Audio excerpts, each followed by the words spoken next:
긴장에 또 한 가지 변수가 있겠죠. 바로 미국과 중국의 관계인데요. 최근에 긴장감이 한층 높아지게 되면서 특히 중국에선 미국이 과거처럼 이미 적대적인 관계로 돌아선 것이 아니냐라는 시각도 나오고 있는 상황입니다.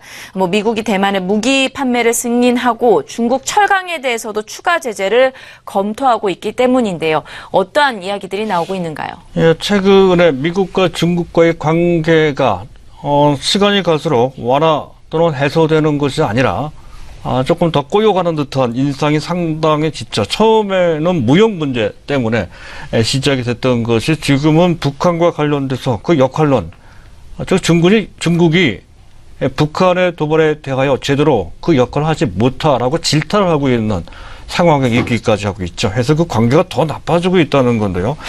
처음 중국산 철강 제재, 반동평 문제, 상계 관세 문제, 세이프카드까지는 안 갔습니다. 어쨌든 그 문제가 있었고, 더 나아가서 환율 조작국으로 지정을 하겠다라고 항상 으름장을 놨었죠. 그런 문제.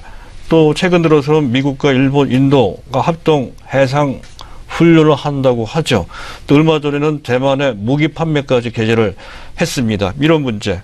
더 나아가서 하나의 중국을 인정하지 않겠다라고 하는 식의 그런 분위기까지 현재 조장을 하고 있는 그런 상태고요. 앞에서 말씀드렸던 대북과 관련돼서 현재 대북 압박 수위를 높여야 된다는 거죠. 결국에는 그들의 생명줄이라고 할 수 있는 원유 공급 물 차단해야 된다 하는 것, 또 해외 인력 수출도 차단을 해야 된다, 자금줄을 끊는다는 것, 이런 요구를 하고 있습니다만 중국이 말을 좀 안 듣고 있는 것과 관련된 갈등이 있다는 건데, 이번 안보리 거부권을 행사하는 경우에는 미국이 독자 제재까지 감행하겠다, 군사적인 행동을 하겠다는 강경한 입장을 표명하기로 했습니다.